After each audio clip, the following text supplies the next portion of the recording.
తరలి వంచండి, కండ్లు మీండి ప్రార్థన చేసుకుందాం. ప్రేమ స్వరూపి దయగల తండ్రి, నీకు స్తోత్రాలయ్యా. గతించిన కాలమంతా మమ్మల్ని కాపాడి నీ బలిష్టమైన రెక్కల చాటున భద్రపరిచి సమయాన్ని, అవకాశాన్ని మాకు అనుగ్రహించినందుకు స్తోత్రాలయ్యా.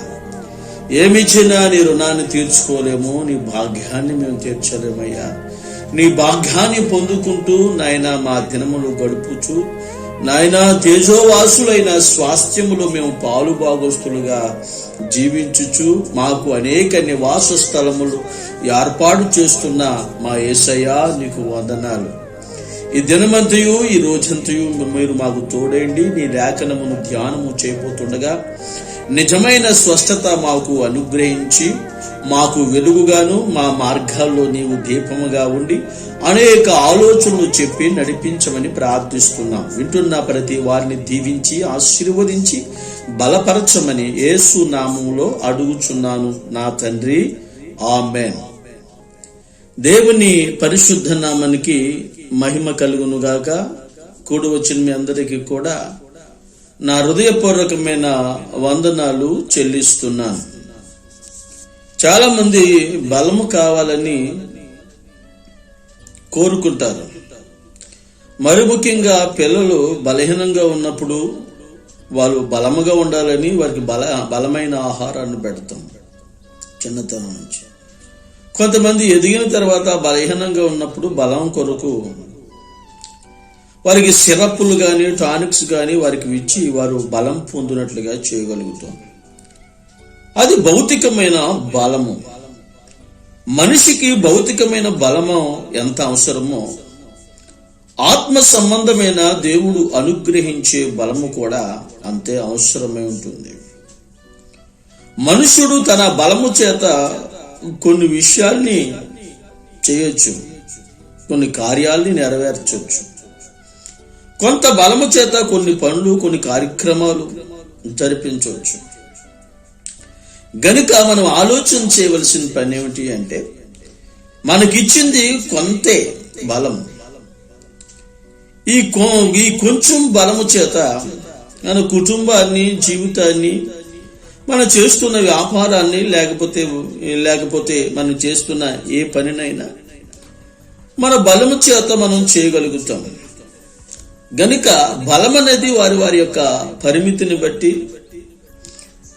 వారి యొక్క ఆలోచనను బట్టి నెరవేర్పు జరుగుతూ ఉంటుంది. గనుక మనం ఆలోచన చేయవలసిన పని ఏమిటి అంటే, హబక్కు గ్రంథంలో ఒక మాటని దైవజనుడు రాస్తాడు. హబక్కు గ్రంథం 3వ అధ్యాయము 19వ వాక్య భాగం చదువుకుందాం. ప్రభువగు యెహోవాయే నాకు బలము, ఆయన నా కాళ్లను లేడి కాళ్ల వలె చేయును, ఉన్నత స్థలముల మీద ఆయన నన్ను నడవచేయును అని రాయబడింది. మనం చదువుకున్నాం, ప్రభువగు యెహోవా నాకు బలము అంటాడు, నా కాళ్లను లేడి కాళ్ల వలె చేయును, ఉన్నత స్థలముల పైన ఆయన నన్ను నడిపించును అంటాడు. గనుక నా జీవితంలో కూడా మనం బలహీనము కాక బలవంతులుగా జీవించాలి. కొంతమంది భౌతికంగా అంటే శరీర సంబంధంగా బలహీనులైనప్పటికీ బలం పొందాలని ఎలా ఆశిస్తారో, ఎలా కోరుకుంటారో, ఆత్మ సంబంధమైన ప్రతి వ్యక్తి కూడా ఆత్మ సంబంధమైన బలమును కావాలని కోరుకుంటారు. వాళ్ళు చిన్నవారు కావచ్చు, పెద్దవాళ్ళు కావచ్చు, ఎవరైనా. ఇక్కడ హబక్కు గ్రంథంలో ఓ మాటను రాస్తున్నారు, ప్రభువగు యెహోవా నాకు బలము. గనుక నా జీవితంలో కూడా దేవుడైన యెహోవా నీకు బలం. ఒకటి భౌతికమైన బలము నీకుంటే, 2 దేవుడైన యెహోవా నీకు బలము. నీ కాళ్ళను, నా కాళ్ళను లేడి కాళ్ళ వలె చేయును అంట. లేడి గురించి మనం ఆలోచన చేస్తే అది అరణ్యములో ఉంటుంది, అంటే అడవిలో ఉంటుంది. అది పరిగెత్తినప్పుడు, జంపు చేసినప్పుడు లేడి కాళ్ళు సన్నవైనా సరే అవి బెనకవు. అంటే బాధపడే అవకాశం ఏది కూడా ఉండదు.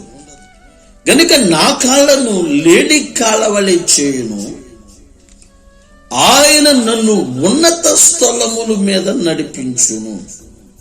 గనుక నా జీవితంలో కూడా దేవుడైన యెహోవా నీకు బలముగా ఉండాలని నీవు కోరుకోవాలి.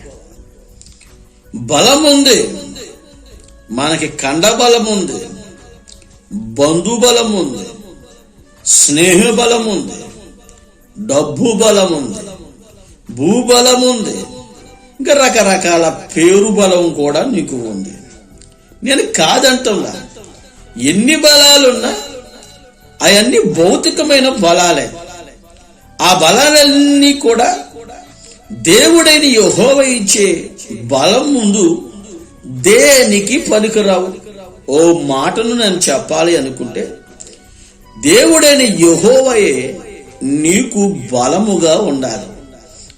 అలా ఎప్పుడైతే ఉంటుందో, నీ కాలు బెనకక లేడి ఏ విధంగా జంప్ చేసి దూకుతుందో, ఏ బాధలు లేని వ్యక్తిగా ఉన్నత స్థలముల్లో నివసించి సంతోషించే లేడి వలె నీ జీవితం నడుచున్నట్లుగా సాగుతుంది. దీని భావము అది. నీ దేవుడైన యెహోవా నీకు బలముగా ఉండాలి.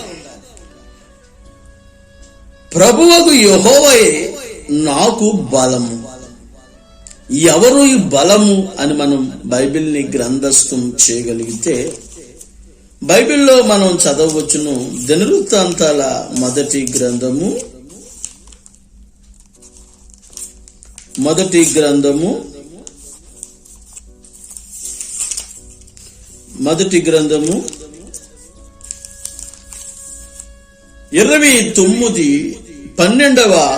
వచనాన్ని గనక మనం చదువుకుంటే, అక్కడ చాలా స్పష్టంగా రాయబడి ఉంది. ఏమని రాయబడి ఉంది? దినవృత్తాంతాల మొదటి గ్రంథము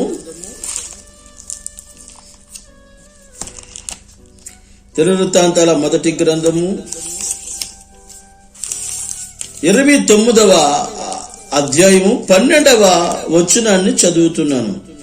ఐశ్వర్యమును గొప్పతనమును నీ వల్ల కలుగును, నీవు సమస్తమును ఏలువాడు, బలము పరాక్రమము నీ దానములు, హెచ్చించువాడువు, అందరికీ బలమును ఇచ్చువాడువు నీవే అని రాయబడింది. నా జీవితంలో ఒకసారి మనం ఆలోచన చేద్దాం. అందరికీ బలమును ఇచ్చువాడువు, ఐశ్వర్యమును గొప్పతనమును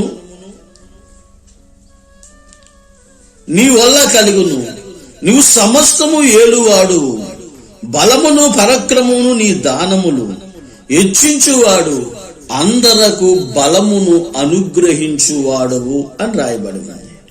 గనుక నా ప్రియమైన సోదరులారా, దేవుని సంగమా, మీరు ఒకసారి ఆలోచించి అడుగులు వేయాలని నేను కోరుకుంటున్నాను.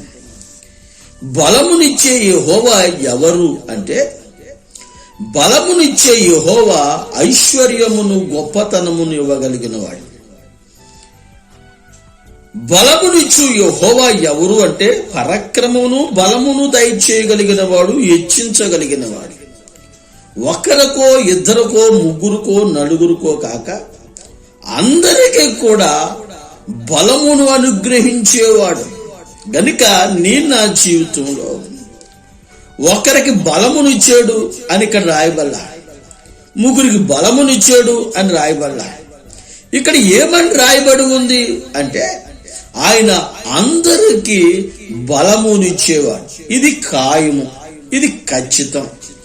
నా జీవితంలో దేవుడైన యెహోవాని నమ్ముకుంటే, ఆయన అడుగు జాడల్లో నువ్వు నడవగలిగితే, ఈ విశ్వాసపు యాత్రలో నువ్వు జీవించగలిగితే, ఆయన నమ్ముకుని ఆయన వాక్యానుసారమైన జీవితం నీలో కనబడ్డప్పుడు, ఆయనకి నీవు ఇష్టడుగా జీవిస్తున్నప్పుడు, దేవుడైన యెహోవా నీకు ఎలా ఉంటాడు అంటే, అందరికీ బలమునిచ్చినట్లుగా నీకు కూడా బలమును అనుగ్రహిస్తాడు.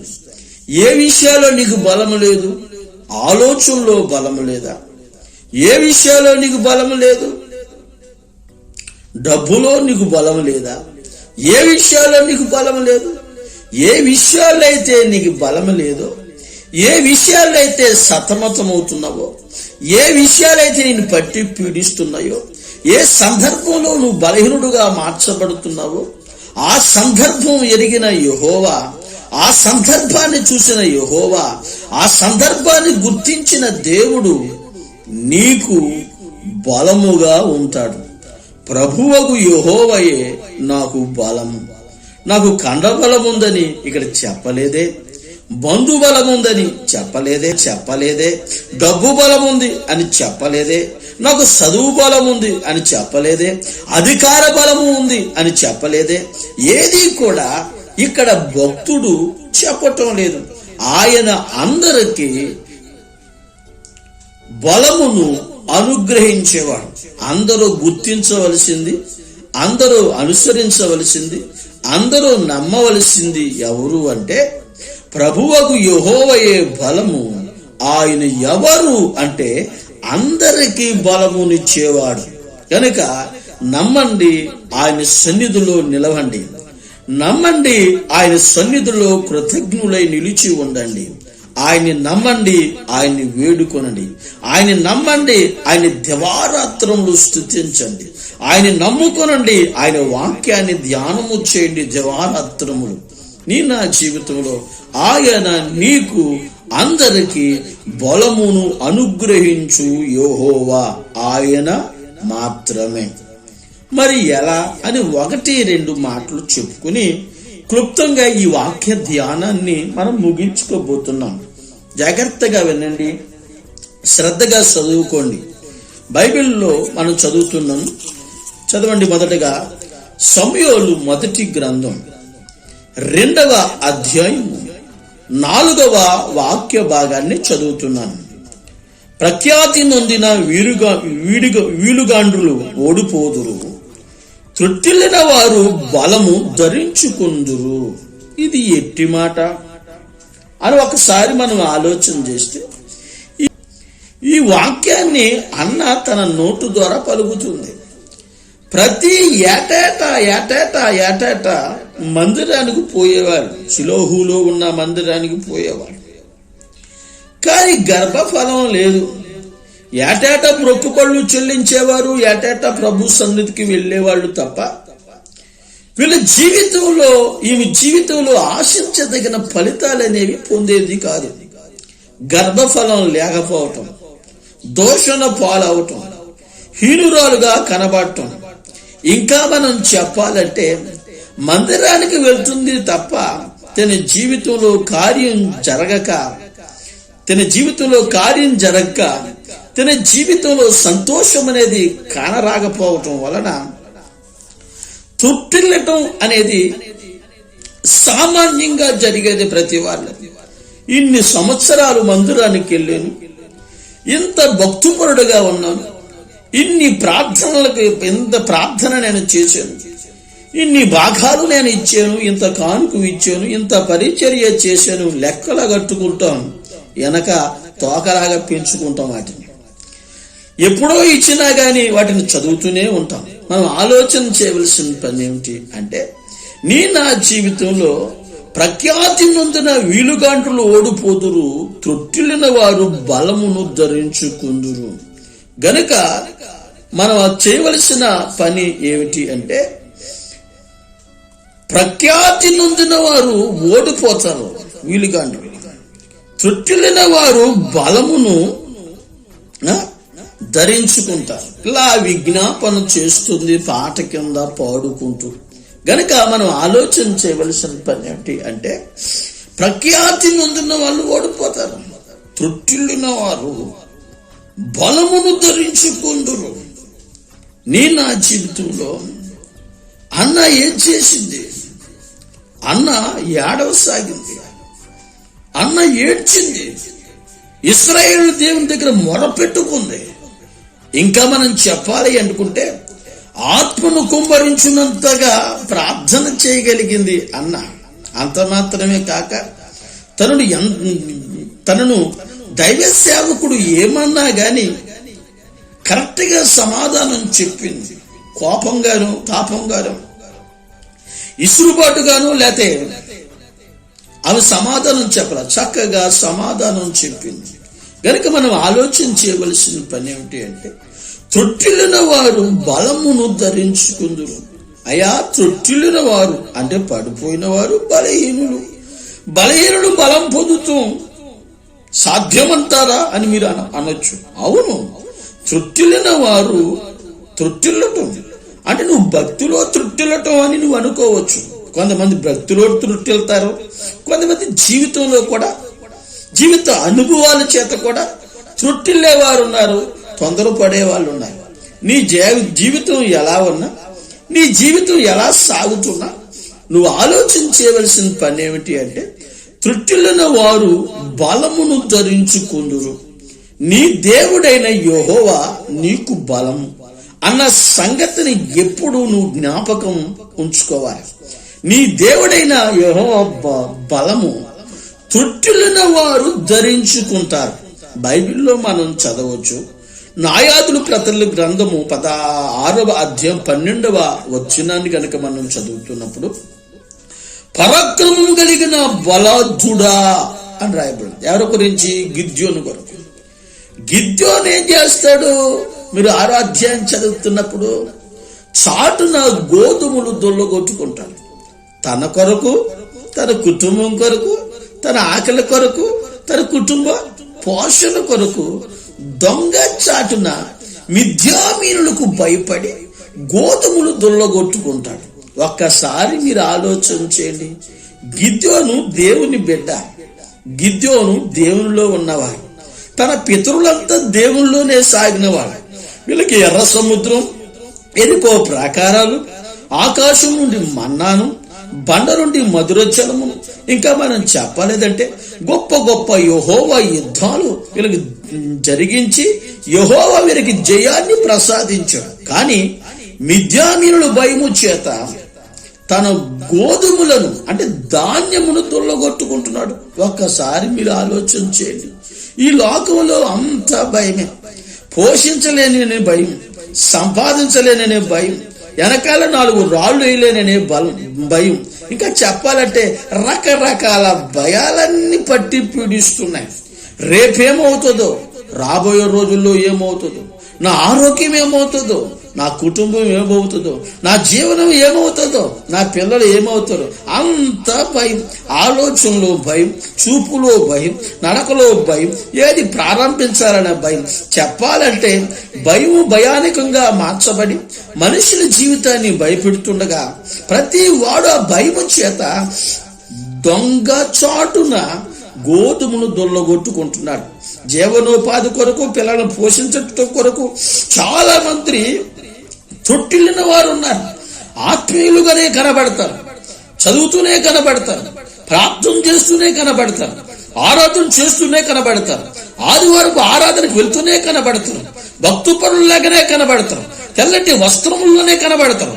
కానీ జీవనం కొరకు అబద్ధాలు, జీవనం కొరకు దొంగచాటు, మాట దొంగచాటును మాట్లాడతారు, దొంగచాటులు మాట్లాడతారు. పనులు కూడా దొంగచాటును చేసే వాళ్ళు ఉన్నారు. త్రొట్టిల్లిన వారిని ఆయన బలమును అనుగ్రహిస్తాడు. మన దేవుడైన యెహోవా ఎవరో తెలుసా? అందరికీ బలమును అనుగ్రహించేవాడు. ఈ గిద్యోను దేవుని బిడ్డ అయినప్పటికీ, గిద్యోనులో బలం ఉన్నప్పటికీ, గిద్యోను మిద్యామీనులు జయించగలిగిన పరాక్రమవంతుడైనప్పటికీ గిద్యోనికి తెలియదు మిద్యామీనుల భయము చేత తన పోషణను దొంగచాటున జరిగిస్తున్నాడు. ఒక్కసారి మీరు ఆలోచన చేయండి. దేనికి భయపడకండి, ఎవరికే భయపడకండి, ఏ వ్యక్తికి భయపడకండి. ఆలోచన చేయవలసిన పని ఏమిటంటే, త్రొట్టిల్లిన వారిని జీవనం కొరకు తొట్టిల్లిన వారిని ఆయన ఏం చేస్తాడో తెలుసా? బలమును అనుగ్రహిస్తాడు. దేవుని దూత ఒకడు వచ్చి దేవుడు నీకు తోడై ఉన్నాడు అని చెప్పినప్పుడు గిద్దోను విని మిద్యానీయుల మీద జయం పొందాడు. కనుక నా జీవితంలో కూడా తొట్టిల్లిన వారు బలం పొందుతారు. గిద్యోనుకు ఒకప్పుడు బలం లేదే, సాటులో గోధుమలు తొల్లగొట్టుకున్నవాడే, జీవనం కొరకు దొంగచాటున గోధుమలు తొల్లగొట్టుకుంటున్నవాడు. గనుక నా జీవితంలో నీవు దేవుని నమ్ము, దేవుని వర్తమానాన్ని నమ్ము, దేవుడు నీకు ఇస్తున్న బలమును ఆధారంగా చేసుకో. నీ జీవనానికి గాని, నీ ఉద్యోగానికి గాని, నీ వ్యాపారానికి గాని, నువ్వు నడిచే విధానానికి గాని ఏ ఆటంకాల రావు. నా బలం అనుకుంటావా? నీ బలం అనుకోవడానికి లేదు. నా జ్ఞానం అనుకుంటావా? నా జ్ఞానం అనుకోవడానికి నీకు వీలు లేదు. తొట్టిల్లిన వారు బలం ధరించుకున్నట్లుగా గిద్యోను జీవితంలో ఆ తొట్టిల్లిన తనమును తొలగించుటకి దేవుని దూత ఒకడు ప్రత్యక్షమై దేవుడు నీకు తోడై ఉన్నాడని అతనికి దేవుని వర్తమానాన్ని అందించినప్పుడు, ఆ వర్తమానాన్ని నమ్మి నడిచినప్పుడు మిద్యానీయుల పైన జయం కలిగింది. ఇక చాటున గోధుమలు దొల్లగొట్టుకునే పని లేదే, చాటున సంపాదించే పని లేదే, చాటున చేతులు చాపే పని లేదే, చాటున ఏదేదో చేసే కార్యక్రమాలు చేసి జీవనం చేయాలనే పని లేదే. కారణం ఏమిటో తెలుసా? వచ్చిన వర్తమానాన్ని నమ్మాడు, దేవుని వాక్యాన్ని నమ్మాడు, దేవుడిచ్చే బలాన్ని విశ్వసించాడు. ఆ బలము చేత అడుగులు వేసినప్పుడు, ఆ ఆలోచన విని నడిచినప్పుడు అతనికి విజయాన్ని సంపాదించాడు. తనకు మాత్రమే కాదు, అందరికీ ఆహారాన్ని పెట్టేవాడుగా మార్చబడ్డాడు. నీ బలం కొంతవరకు ఆహారం పెట్టవచ్చు, నీ బలం కొంతమందిని బలపరచవచ్చు, నీ బలం కొన్ని సంవత్సరాలు నువ్వు పోషించబడవచ్చు. కానీ నా జీవితంలో కూడా నీవు ఆలోచన చేయవలసిన పని ఏమిటి అంటే, గిద్యోను తొట్టిల్లిన వాడిని దేవుని వాక్యము లేదా దేవుని వర్తమానం నమ్మిన తర్వాత విజయాన్ని అందుకున్నట్లుగా, దేవుని బలమును పొందునట్లుగా, దేవుని ఆలోచన పొందునట్లుగా, దేవుని కార్యాన్ని అనుభవించినట్లుగా నీవు నీ కుటుంబం కూడా ఉండునుగాక. ఆమేన్ చెప్పండి. ఆమేన్. గనుక నా జీవితంలో అట్లాంటి కృపను నువ్వు సంపాదించాలి. ఇంకొక మాటను కూడా మనం చదువుకుంటే, న్యాయాధిపతుల గ్రంథంలో 16వ అధ్యాయం 28వ వాక్య భాగంలో మనం చదువుకుందాం. చదువుకుంటే అక్కడ ఏం రాయబడి ఉంది? శాంసన్ గురించి ఏం రాయబడి ఉంది? శాంసన్ ఆత్మ బలవంతుడు, మామూలు బలవంతుడు కాదు, కోట గుమ్మములను పెరిక్కెళ్ళగలిగిన వాడు. శాంసన్ ఒక గాడిద వెముక తీసుకుని మనుషుల్ని హతమార్చగలిగిన వాడు. ఇంకా శాంసన్ ని బంధిస్తే బంధకాలు తెంచుపడినట్లుగా తెంచుకుని అంత బలము, ఆత్మ శక్తిని ప్రభు అతనికి అనుగ్రహించాడు. ఇతను తొట్టిల్లటం వల్ల, ఇతను ఇష్టానుసారంగా జీవించటం వల్ల, నాజీరత్వాన్ని అంటే తన సమర్ప జీవితాన్ని సరిగ్గా జీవించలేకపోవటం వల్ల, ఈ తొట్టిల్లటం వల్ల ఏం జరిగిందంటే తనకున్న బలము విడిచి వెళ్ళిపోయింది. ఇతన్ని తీసుకుని వెళ్ళి చెరసాల్లో బంధించారు. ఇతన్ని తీసుకుని వెళ్ళి తిరగలి ఇసిరిచ్చారు. ఆ తిరగలి ఇసురుగా వచ్చిన పిండిని దొంగలకు రొట్టెలు చేసి పెట్టారు. గనుక నా జీవితంలో ఆలోచన చేయవలసిన పని ఏంటంటే, దేవుని బలం లేకపోతే నీకెంత బలం ఉన్నా శూన్యం. ఇదిగో దేవుని బలం పోయింది. ఇతను తొట్టిల్లిపోయాడు, నాజీరత్వాన్ని కోల్పోయాడు, సమర్పణను కోల్పోయాడు, తన త్యాగాన్ని కోల్పోయాడు. ఇజ్రాయెల్ని రక్షించే శాంసన్ జీవితం పాడైపోయింది. ఇతని యొక్క బలం ఇది ఎవరికి ఉపయోగపడుతుందంటే దొంగలకు ఉపయోగపడుతుంది. తన తల్లిదండ్రులు తినే పని లేదు, తన వారు తినే పని లేదు, ఇజ్రాయెల్ అనుభవించే పని లేదు. తన యొక్క కష్టార్జితం, తన యొక్క ఆ బలము దొంగలకి ఆహారం పెట్టేవాడుగా మార్చబడ్డాడు. ఇంకా మనం చెప్పాలంటే లోకాన్ని చూసే పని లేదు, మనుషులను చూసే పని లేదు, తల్లిదండ్రులు చూసే పని లేదు. 2 కళ్ళు శాంసన్కి తోడేశారు. అంధత్వం, గుడ్డితనం. ఇంకా మనం చెప్పాలి అనుకుంటే మన బలము కానీ, మన చూపు కానీ, మన దృష్టి కానీ ఏది కూడా పనికిరావు. ఏదో మనం చాలా జ్ఞానవంతులు అనుకుంటాం, చాలా వివేకవంతులు అనుకుంటాం, ప్రతిదీ కూడా చక్కగా మనం జరిగించవచ్చు అని మీరు అనుకుంటారు. కానీ శాంసన్ జీవితంలో అతడు దేవుని యొక్క ఆత్మను కోల్పోయిన తర్వాత, దేవుని దగ్గర ఆత్మ బలమును కోల్పోయిన తర్వాత వచ్చిన పొరపాటులు ఏమిటి అంటే, ఇతన్ని తీసుకుని వెళ్ళి గుడిలో కట్టేశారు. 2 స్తంభాల మధ్య కట్టబడ్డాడు. ఫిలిస్తీన్ల సర్దారులు స్త్రీల చేత, పురుషుల చేత, ఫిలిస్తీన్ల సర్దారుల చేత ఆ గుడంతా నిండిపోయింది. ఇతనికి చూడలేని అంధత్వం. కేకలు వినబడుతున్నాయి, మాటలు వినబడుతున్నాయి, శబ్దాలు వినబడుతున్నాయి, తప్ప ఏమీ చేయని పరిస్థితి. ఒకప్పుడా బలముతో సింహాన్ని చంపగలిగాడు, ఒకప్పుడా గాడిద వెముకు తీసుకుని మనుషుల్ని హతమార్చగలిగాడు, ఒకప్పుడా కట్టబడిన తాళ్ళు కాల్చబడి ఎవడు కూడా బంధించలేని వ్యక్తిగా ఉన్నాడు. కానీ ఇతని తొందరపాటు, ఇతని యొక్క జీవిత యొక్క ఆలోచనలు భౌతికంగా తన జీవితం జీవించటం వల్ల, తన యొక్క తుట్టగటం వల్ల బలమును కోల్పోవలసి వచ్చింది. కానీ నా జీవితంలో ఒకసారి మీరు ఆలోచన చేయండి. శాంసన్ వల్ల మీరు జీవించకండి, శాంసన్ వల్ల మీ బలాన్ని ఆధారం చేసుకోకండి, శాంసన్ వల్లే మీ జీవితాన్ని అంధత్వంగా మార్చుకోకండి. శాంసన్ గొప్పవాడే, శాంసన్ బలవంతుడే, ఎప్పుడూ బలవంతుడు. దేవుని ఆత్మ చేత, దేవుని ద్వారా ప్రభువుకు యెహోవాయే అతనికి బలముగా ఉన్నవాడు. తొట్టిల్లటం వల్ల, స్వభావం మారటం వల్ల, పాపం చేయటం వల్ల, నిబంధనలు తారుమారు అవటం వల్ల, దేవుని వాక్యం నిలవలేనందువలన దేవుని బలము పోయింది. శాంసను ఫిలిస్తీయులకి పట్టబడ్డాడు. ఫిలిస్తీయులు కట్టడం మాత్రమే కాదు, 2 కళ్ళు తోడేశారు. అప్పుడు వేడుకున్నాడు, దయచేసి నన్ను జ్ఞాపకం చేసుకోయా. నా జీవితంలో కూడా ఒకటి దేవుని వాక్యాన్ని నమ్మాలి, దేవుని వర్తమానం నమ్మాలి గిద్యోని విషయంలో.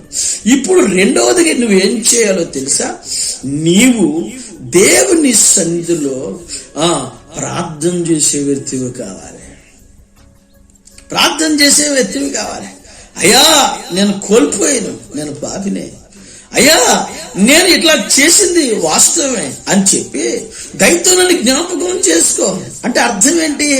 శాంసన్ని దేవుడు మర్చిపోయాడు గనుక నా జీవితంలో కూడా మనము దేవుడు మర్చిపోతే నువ్వు చేయలేవు, నేను చేయలేను, దైవ సేవకుడు ఎవరు కూడా, దేవుని దూత గాని ఎవరు కూడా చేయలేరు.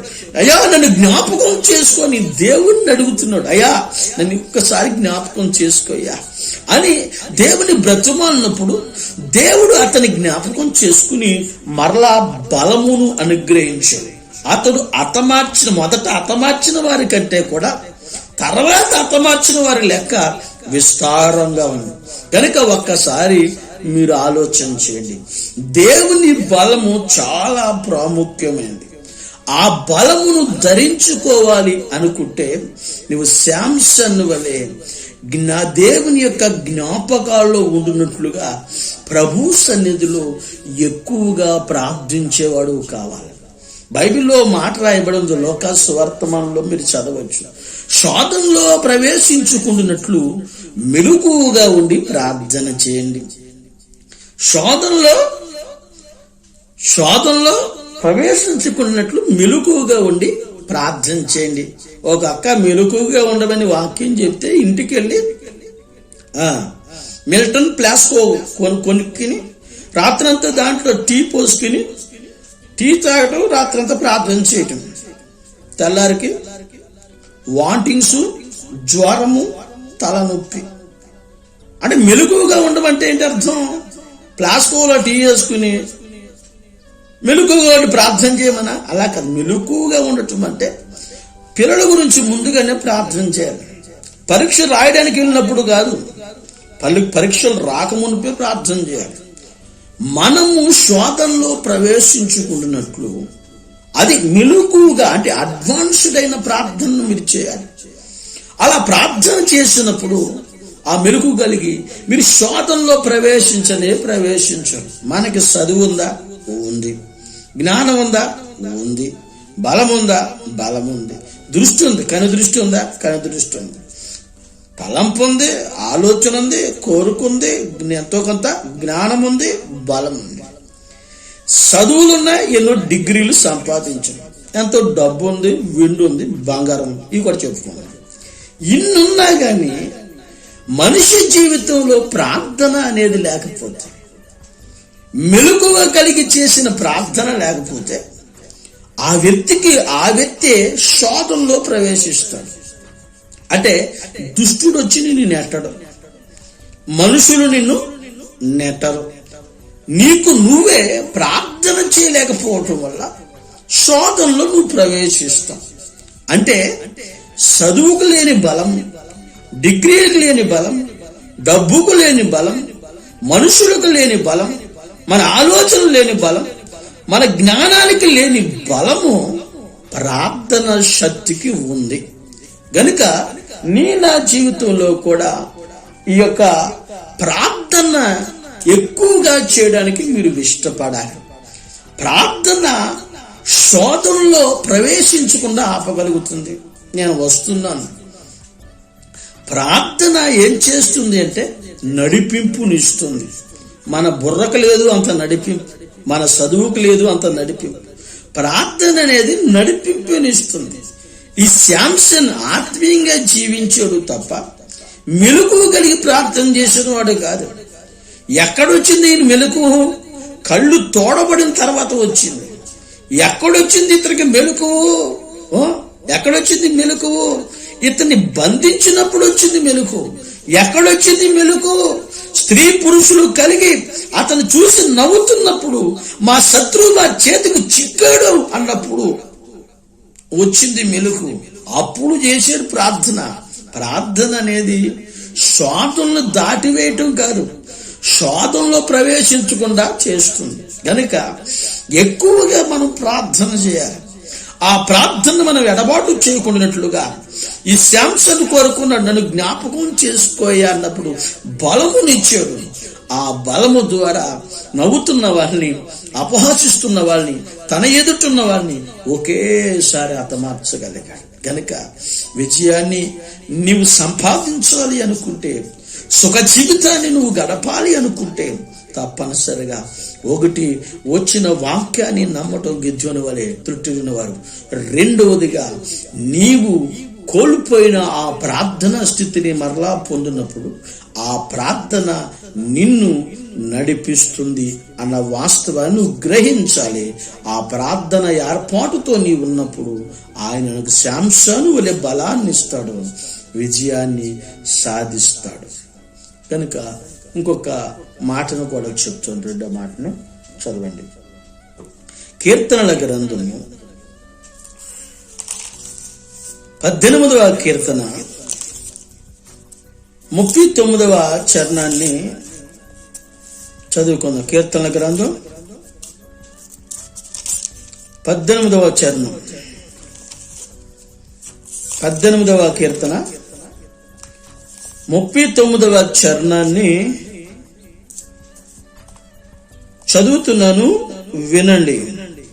యుద్ధమునకు నీవు నాకు బలమును ధరింపజేసితివి, నా మీదకి లేచిన వారిని నా క్రింద అణిచివేసితివి అని ఉంది.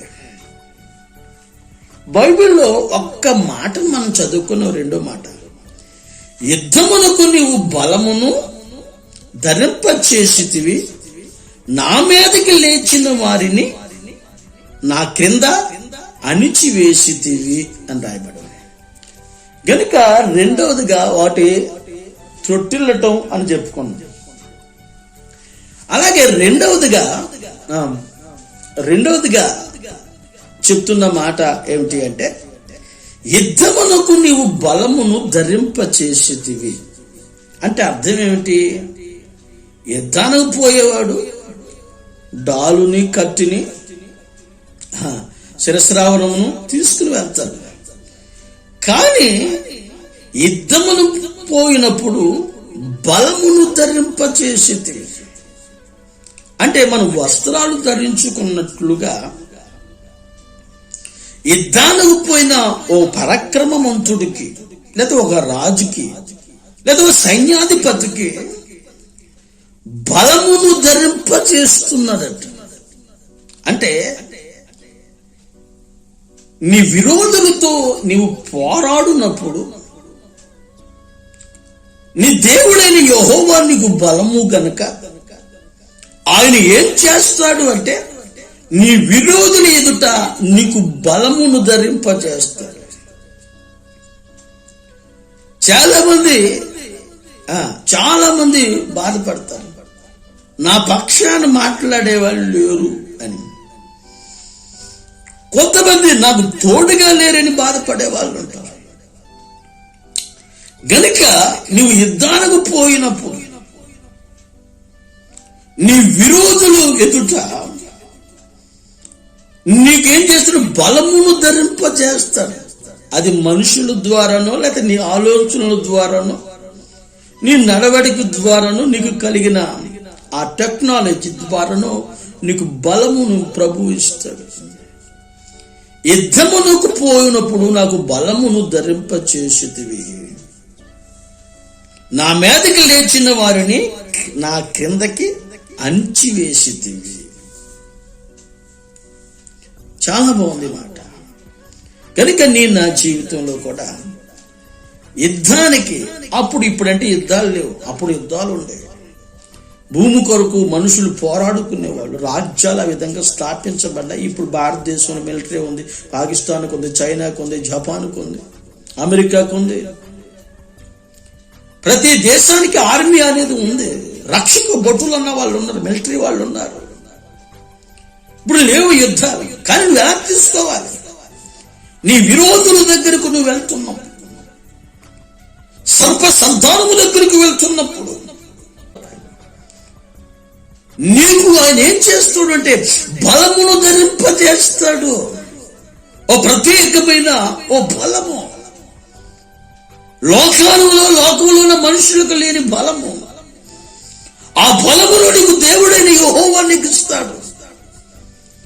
ఒకడు షట్టును ధరించినట్లుగా, ఒకడు దుస్తులు ధరించినట్లుగా నీకు బలమును ఆయన ధరింపజేస్తాడు.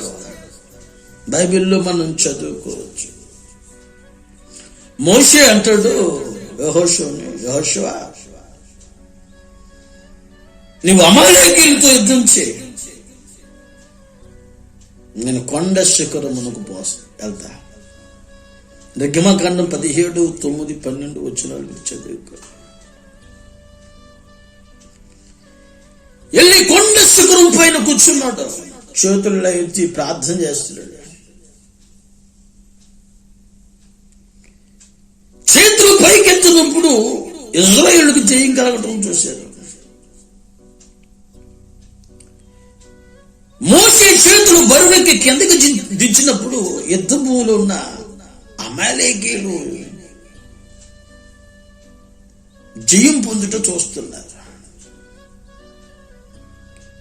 బలం అనేది, శక్తి అనేది, నైపుణ్యత అనేది అక్కడ యుద్ధం ఆడుతున్న యుద్ధ భూమిలో ఉన్న వారికి ఉండాలి. చేతులు దించితే అమాలేకులు గెలుస్తున్నారు, చేతులు ఎత్తుతే ప్రభు సన్నిధిలో ప్రార్థన చేస్తే మోషే ఇశ్రాయేలుకి బలం కలుగుతుంది. మీరు ఆలోచన చేయాలి, అక్కడ యుద్ధం చేస్తున్న వాళ్ళకి బలం కలగాలి. కానీ ఇక్కడ మోషే ప్రార్థన చేస్తే బలం కలుగుతుంది. ఊరు ఆహరోనులు చూస్తున్నారు, ఊరు ఆహరోనులు చూస్తూ ఒక రాతిని తీసుకుని వచ్చి ఒక రాయి మీద అతన్ని కూర్చుండబెట్టి సూర్యాస్తమించేంత వరకు ఇరువైపుల తన హస్తాలని, తన చేతుల్ని ఆదుకున్నారు బరువెక్కకుండా. అలా మోషే ప్రార్థన చేస్తూ వచ్చాడు. ఇశ్రాయేలుకి బలము కలిగి మిద్యామీనులను ఓడించాడు, అమాలేకీయులను ఓడించాడు. భూమి మీద ఉన్నంత వరకు అమాలేకీయులు దేవుని హస్తము విరోధంగా ఉంటూ వచ్చింది. ఒకసారి ఆలోచన చేయండి. నా పిల్లలు బాగుండాలి, నా కుటుంబం బాగుండాలి, నా యజమానుడు బాగుండాలి నువ్వు కోరుకుంటావు, మంచిదే. కోరుకున్న నీవు నీ కొరకు చేతులెత్తి ప్రార్థన చేసే సహవాసము లేకపోతే నడిపింపు ఆలోచన నీకు ఉండాలి. మన దైవ సేవకుడు ప్రార్థన చేస్తున్నాడు, మన నాయకుడు ప్రార్థన చేస్తున్నాడు అని చెప్పి ఊరు ఆరు నుంచి ఆదుకున్నారు. ఆ ముగ్గురు చేసిన ఆ సహవాసం, ఆ ఫెలోషిప్ ద్వారా ఏం కలిగిందంటే యుద్ధ భూములు ఇజ్రాయేలుకి బలము కలిగింది, వారికి జయం ప్రాప్తించబడింది. మరి నీ నా జీవితంలో కూడా నీవు సహవాస ప్రార్థనను కోరుకుంటున్నావా? దైవ సేవకుడి యొక్క ప్రార్థనను కోరుకుంటున్నావా? సహవాసంలో ఉండగలుగుతున్నావా? నీ కుటుంబం కొరకు, నీ పిల్లల కొరకు, నీ ఉద్యోగం కొరకు, నీ పని కొరకు, నీ వ్యక్తిగత జీవితం కొరకు, నీ జీవిత విధానముల కొరకు, నీ జీవం కొరకు నువ్వు సహవాస ప్రార్థనను వెంబడించే వ్యక్తివై ఉండాలి. అతడు ఆ శిఖరము నుండి ప్రార్థన చేస్తున్నా యుద్ధ భూమిలో ఉన్న వారికి జయం కలుగుతుంది. నీ నా జీవితంలో నువ్వు సహవాసంలోనికి రాగలిగితే, సహవాసంలో చేయూతనివ్వగలిగితే, సహవాస ప్రార్థనలో నువ్వు ఉండగలిగితే, ఆ చేసిన ఆ ప్రార్థన, ఆ దైవ సేవకుల యొక్క దీవెన ఆశీర్వాదము నీ యుద్ధములున్న నీ యజమానుడికి దేవుడని యెహోవా బలమును అనుగ్రహిస్తాడు. కనుక నీ నా జీవితంలో వ్యాపారంలో జయం కలగాలి, వాణిజ్యంలో జయం కలగాలి. ప్రతి పనిలో, ప్రతి ఉద్యోగంలో నువ్వు కోరుకున్నట్లుగా నీ పిల్లల్లో జయం కలగాలి అనుకుంటే నీ సహవాస ప్రార్థన చేసే వ్యక్తివి కావాలి. గనుక నీ నా జీవితంలో ప్రార్థన చేశారు, ఇశ్రాయేలుకి జయం కలిగింది. మరి నీ నా జీవితంలో జయం లేకపోవడానికి, ప్రతి చోట ఓడిపోవడానికి, పరీక్షల్లో విఫలమవడానికి, సరైన పిల్లలకి స్థితి లేకపోవడానికి, యజమానికి సరైన చేతి పని, సరైన ఉద్యోగం లేకపోవడానికి, చదువు ఉంది, జ్ఞానం ఉంది, పనితనం ఉంది, కానీ రాబడి లేదు, కుటుంబాన్ని పోషించే స్థితి లేదు. కారణం ఏమిటి అంటే సహవాస ప్రార్థన లేకపోవటం. నీ నా జీవితంలో కూడా యుద్ధానికి బలమును ధరింపచేయవాడు ఆయనే. ఆయన బలమును ధరింపచేయాలి, నీకు విజయాన్ని సంపాదించాలి నీవు అనుకున్నప్పుడు నీవు సహవాసం కలిగిన ప్రార్థనను కోరుకోవాలి. ఆ ప్రార్థన చేస్తున్నప్పుడు ఆ యుద్ధ భూమిలో ఉన్న వారికి తెలియదండి ప్రార్థన బలమని. కనుక నీ నా జీవితంలో కూడా నా సోదరి, నా సోదరులారా, మీరు సహవాస ప్రార్థన చేయడానికి మీరు ఇష్టపడాలని నేను కోరుకుంటున్నాను. యుద్ధ భూమిలో ఉన్న వారికి తెలియకపోయినా, కానరాకపోయినా, ఆలోచనకు అందకపోయినా ఆ ప్రార్థన అనేది ఆ బలమును తీసుకుని వస్తుంది. మీ మీద, మీ పిల్లల పైన ఎవడును విజయం పొందచాలడు. ఇది గ్యారంటీగా చెప్పొచ్చు. ప్రార్థనలో అంత శక్తి ఉంది, ప్రార్థనలో అంత బలం ఉంది. సహవాస ప్రార్థన చాలా శక్తివంతమైన ప్రార్థన. అలాగే నీ కొరకు, నీ కుటుంబం కొరకు చేతులెత్తే ఓ నడిపింపు కలిగిన ఒక దైవ సేవకుడు నీకు, నీ కుటుంబానికి బలమును కలగజేసి బలపరచగలిగిన ఒక నడిపింపును నువ్వు కోరుకోవాలని ఈ రోజున ఓ దైవ సేవకుడుగా నేను కోరుకుంటున్నాను ఈ రోజున. కనుక ఆ విధంగా మీరు ఉండండి. మీ జీవితంలో అనేకమైన కార్యాలు, అనేకమైన కృపలను ప్రభు అనుగ్రహించునుగాక. మూడో విషయాన్ని చెప్తున్నాం, మీరు వినండి. కొలస్సీ పత్రిక 1:12 మీరు చదివినప్పుడు, అలాగే 1:29 కూడా మీరు చదవండి. తర్వాత బైబిల్లో కొలస్సీ పత్రిక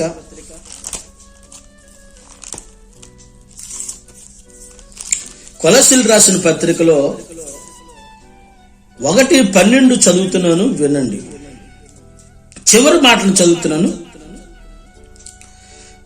సంపూర్ణ బలముతో బలపరచబడవలననియు తేజోవాసులైన పరిశుద్ధుల స్వాస్థ్యములో పాలువారగుటకు మనలను పాత్రులుగా చేసిన తండ్రికి మీరు కృతజ్ఞతాస్తుతులు చెల్లింపవలనని దేవుణ్ణి బ్రతిమాలుచున్నాను అని రాశారు.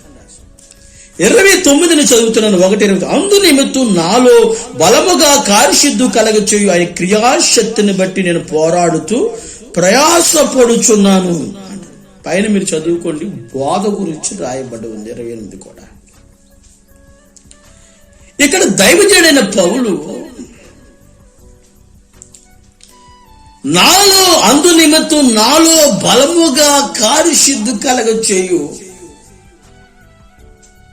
ఆయన క్రియాశక్తిని బట్టి నేను పోరాడుతూ ప్రయాసపడుతున్నాను అని రాయబడింది. అంటే దైవజనులు సేవ చేస్తున్నారు. ఈ సేవ చేస్తున్న దైవజనుడికి ఆయనకు ఒక క్రియాశక్తి ఉందట. నాలో బలముగా కార్యసిద్ధి కలగచేయు ఆయన క్రియాశక్తిని బట్టి పోరాడుచున్నాను. కార్యసిద్ధి అంటే కార్యం జరుగుతుంది.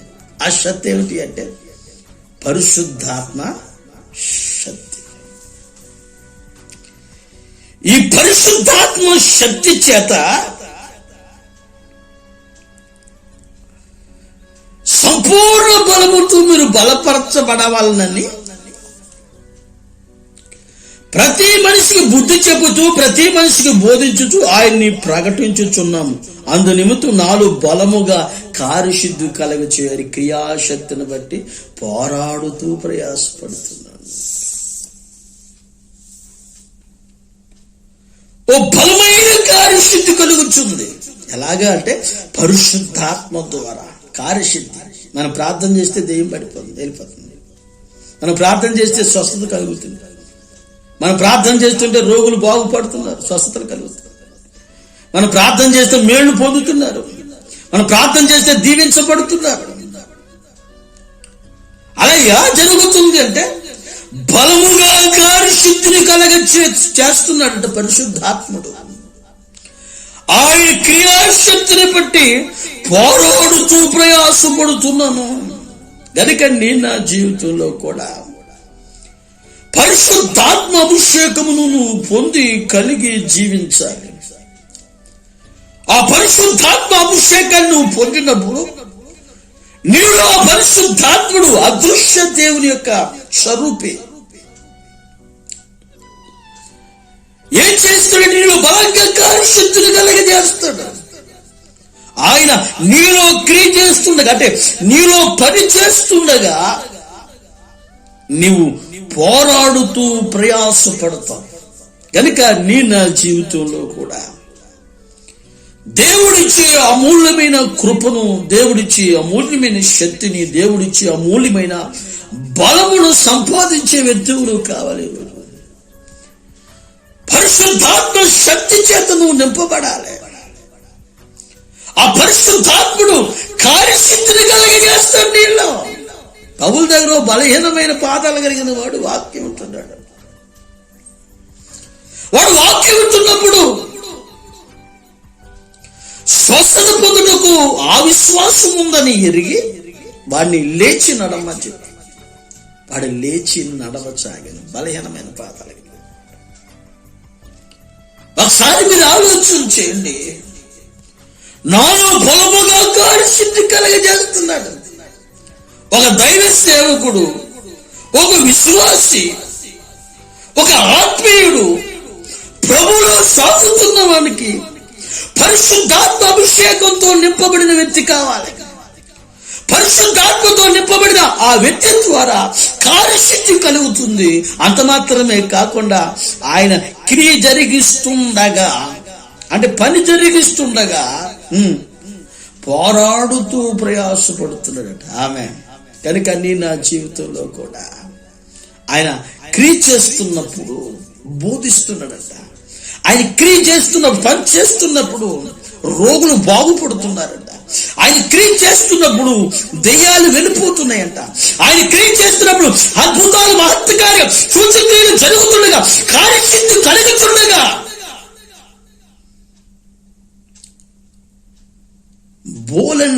మంచి మంచి కార్యాలు జరుగుతుండగా ప్రజలకు విభ్రాంతి కలిగింది.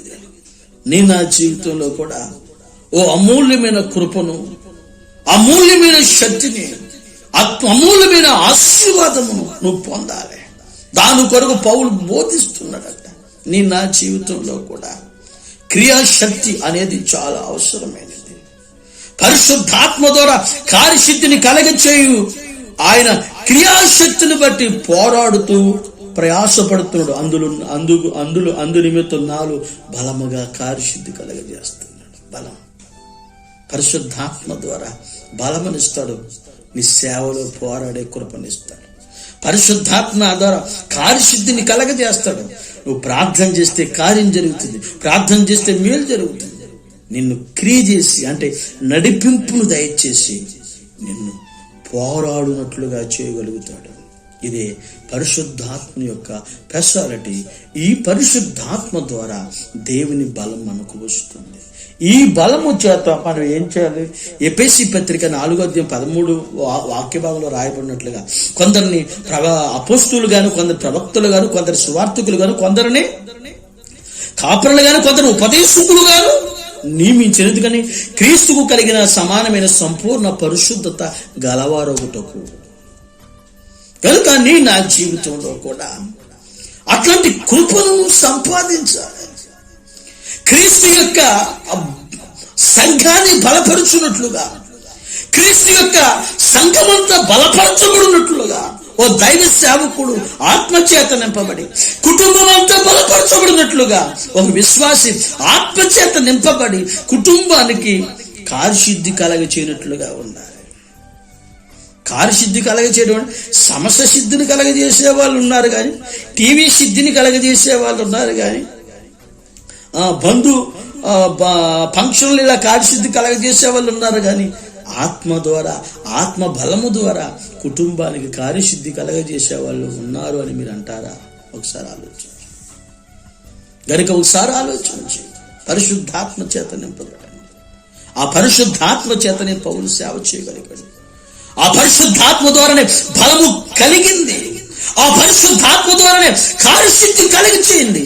ఆ పరిశుద్ధాత్ముడే బలముగా కార్యసిద్ధిని కలగజేసి నిన్ను ఎక్కడ బలహీనుడిగా కాక బలవంతుడిగా చేయటమే పరిశుద్ధాత్ముని యొక్క ప్రాముఖ్యమైన ఉద్దేశం. కనుక అట్లాంటి ఆత్మను మీరు పొందండి. అలా ఆ ఆత్మ ద్వారా మీరు నడిపించబడండి. దేవుడు ఎన్నో కార్యాలు మీ జీవితంలో చేయడానికి ఆయన ఇష్టపడుతున్నాడు. ఇప్పుడు ఇంకొక మాట కన్నా చెప్తాను, చదవండి. కీర్తన గ్రంథం 78వ కీర్తన 4వ వాక్య భాగం చదువుతున్నాను, వినండి.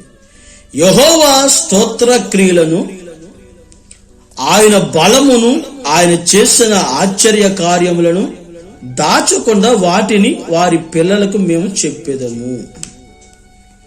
బైబిల్లో రాయబడి ఉంది చివరిగా యెహోవా స్తోత్ర క్రియలను అంటే పనులను, ఆయన బలమును, ఆయన చేసిన ఆశ్చర్య కార్యములను వాటిని వారి దాచకుండా వాటిని వారి పిల్లలకి మేము చెప్పేదము అంటాడు కీర్తనకారుడు. స్తుతి అంటే పాట పాడి ప్రార్థన చేసి వాక్యం చదివి స్తుతించవచ్చు. మౌనంగా ఉన్న దేవుని సన్నిధిని స్తుతించినట్టే. స్తోత్రము అంటే అది కాదు. స్తోత్ర ఎర్ర సముద్రం పైన అద్దరికెళ్ళి దేవుణ్ణి స్తోత్రాలు చెప్పారు. ఆయన నాసిగారు అందరూ అల్లోంచి ఎర్ర సముద్రానికి స్తోత్రాలు వర్ణించారు. మానవునికి దేవునికి మధ్యలో వారి అనుభవాల ద్వారా పుట్టిందే స్తోత్రం. ఈ స్తోత్ర క్రియలను యెహోవా బలమును వాటిని దాచకుండా వారి పిల్లలకి మేము చెప్తాం. గనుక నిన్న జీవితంలో ఉండవలసిన ప్రాముఖ్యత ఏమిటి అంటే, యెహోవా బలము చేత తొట్టిల్లిన వారిని బలపరుచాడు, బలమునిచ్చాడు, విజయం సంపాదించాడు, ప్రభు జ్ఞాపకం చేసుకున్నాడు, సోదరులు లేకుండా చేశాడు, బలమును ధరింపజేశాడు, సహవాసం ద్వారా ఆత్మ ద్వారా బలమునిచ్చాడు. ఇప్పుడు ఆయన బలము ద్వారా జరిగిన కార్యాలు ఏదైనా, నీ కుటుంబంలో ఏదైనా, నీ పిల్లల జీవితంలో ఏదైనా, దేవుని పిల్లల జీవితంలో జరిగిన కార్య స్తోత్ర ఆ క్రియలను, ఆయన బలమును మేము దాచిపెట్టం. వాటిని వారి పిల్లలకి మేము బోధిస్తాం. నువ్వు నేర్చుకోవలసిన పని ఏమిటి అంటే, దేవుడు నీకు ఆరోగ్యం లేనప్పుడు ఆరోగ్యాన్ని ఇచ్చాడు. నువ్వేం చేయాలి? కూటం పెట్టి, కృతజ్ఞత కూటం పెట్టి, పలహారం పెట్టి పంపించేవాళ్ళు. సూత్రం సాక్ష్యం అంటారు కదా, కృతజ్ఞతతో చెప్పి పంపించేయాలి. అది కాదు. ఆ స్తోత్ర క్రియలు చెప్పేవాడుగా నీవు ఉండాలి. ఏం చెప్పాలో తెలుసా? ఆరోగ్యం ఇస్తే స్వస్థపరుచు యెహోవా ఆయనే. ఆమేన్. అలా చెప్పినప్పుడల్లా ఆయన బలమును నీకు ధరింపజేస్తాడు. ఆయన ఆ స్తోత్ర క్రియలు అంటే స్తోత్రం పుట్టింది, అది స్తోత్రం అంటే. స్తోత్రం అనేది స్తోత్రం కాదు. స్తోత్రం అంటే ఒక పదము, ఒక మాట. దేవుడికి భక్తుడికి మధ్యలో పుట్టిన అనుభవాల నుండి పుట్టింది, దేవుని కార్యాల నుంచి పుట్టిన ఆ వర్ణమే స్తోత్రము. దేవుని వర్ణించటం. ఆయన మహాబలముతో నా దగ్గరికి దిగి వచ్చాడు. ఆయన మహాబలవంతుడు. స్తోత్రం. మరి నీ నా జీవితంలో ఆయన బలముల గురించి, ఆయన చేసిన కార్యముల గురించి, ఆయన గొప్పతనము గురించి, ఆయన కీర్తి గురించి, ఆయన నీ జీవితంలో, నీ పిల్లల జీవితంలో ఏం జరపగలిగాడో, ఏం జరిగించాడో, నీ యొక్క ఆత్మీయ జీవితం ద్వారా నీకు ఆయనకి మధ్యలో ఉన్న ఆ ఫెలోషిప్, సహవాసం ద్వారా స్తోత్రం అనేది వర్ణించబడుతుంది మనుషుల ద్వారా. కనుక నీ నా జీవితం అవి మా పిల్లలకి, వాటిని దాచిపెట్టకుండా వాటిని మా పిల్లలకి మేము చెప్తాం.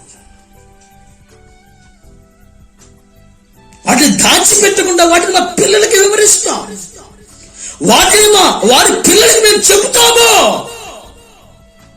కనుక నీ నా జీవితంలో కూడా రాబోయే బాల్య తరములకు, బాల్య భవిష్యత్తుకి దేవుని గురించిన సంగతులు, దేవుని బలమును గురించిన సంగతులు, దేవుని కార్యమును గురించిన సంగతులు, దేవుని గురించిన వాస్తవాలు మనం చెప్పేవారుగా మనం ఉండాలి.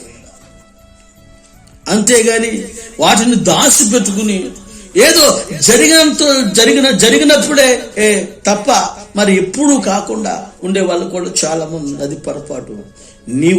నీకు ఆయనకి మధ్యలో జరిగేదే స్తోత్రం. స్తుతి అంటే పాటలు పాడి, వాయిద్యాలు వాయించి దేవుని స్తుతించవచ్చు. స్తోత్రం అనేది నీకు ఆయనకి మధ్యలోని సహవాసంలో కార్యాలు జరగటం వల్ల ఏర్పరచబడ్డ అనుభవం ద్వారా పుట్టింది ఈ వర్ణం స్తోత్రము అంటే. కనుక దేవుణ్ణి ఎక్కువగా, ఆయన చేసిన కార్యములను ఎక్కువగా స్తోత్రించండి.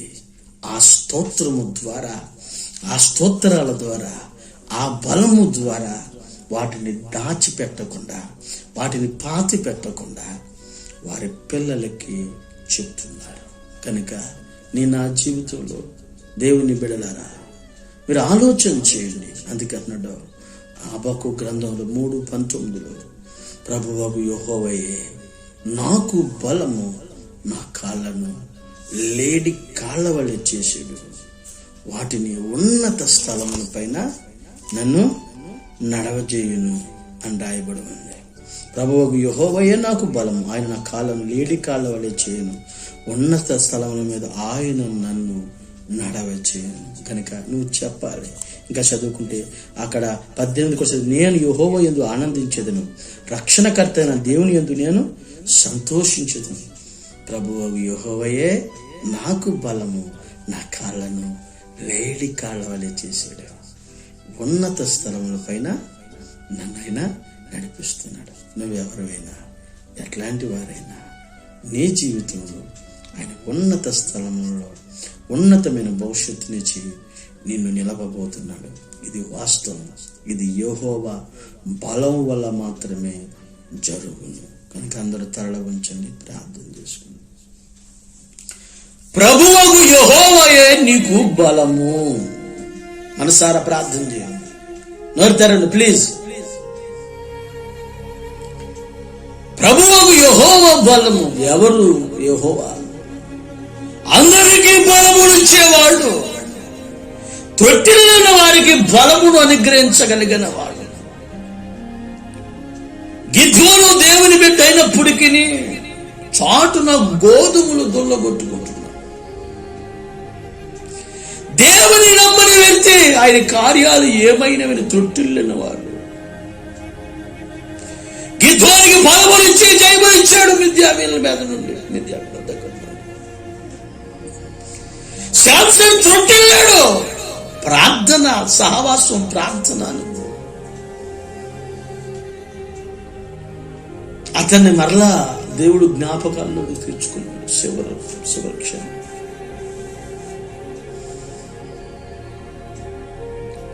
యుద్ధములకు ఆయన బలమును ధరింపజేస్తాడు. నువ్వు కంగారు పడకు, ఆయన నీకు బలమునిస్తాడు.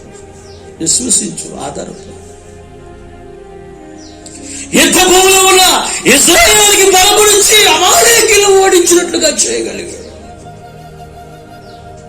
అయ్యా, నా జీవితంలో నీ కృపనివ్వండి అయ్యా. పౌలు జీవితంలో బలముగా కార్యశుద్ధి కలిగి చేయ క్రియాశక్తిని బట్టి పోరాడుతున్నాడు.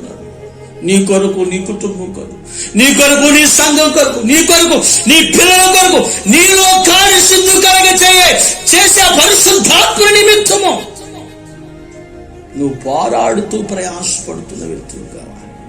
క్రీస్తుకు కలిగిన సమానమైన సంపూర్ణ పరిశుద్ధ గలవారు అవుతారు. మీరు మనం ప్రార్థన చేసుకో. యెహోవా చేసిన స్తోత్ర క్రియలను, ఆయన బలమును దాచిపెట్టకుండా వాటిని వారి పిల్లలకి మేము బోధించడం చెప్తాను. అయ్యా, నా జీవితంలో నీ కృపను అలాంటి ఒక అనుభవాలు నాకు దయచేయండి ప్రభని ఆ తీర్మానం కలిగి ప్రార్థన చేసుకోండి. ప్రార్థన చేస్తుంది. ప్రేమస్వరూపి దయగల తండ్రి, నీకు స్తోత్రాలు. ఎంతవరకు మీరు మాట్లాడిన ప్రతి మాట కొరకే నీకు స్తోత్రాలు. మాకు బలముగా ఉండండి. ఎవరు తొట్టిల్లుతున్నారో ఆత్మీయ జీవితంలో వారిని బలపరచండి నాయన.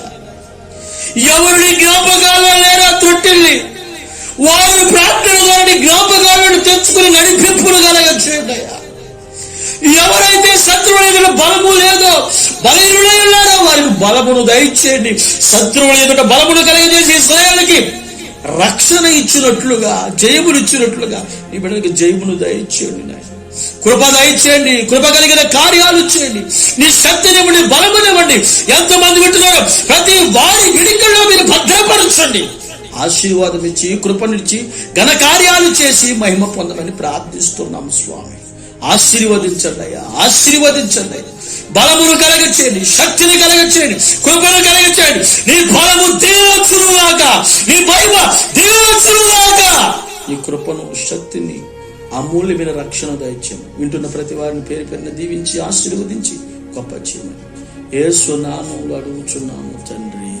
ఆమేన్, ఆమేన్. Thank you.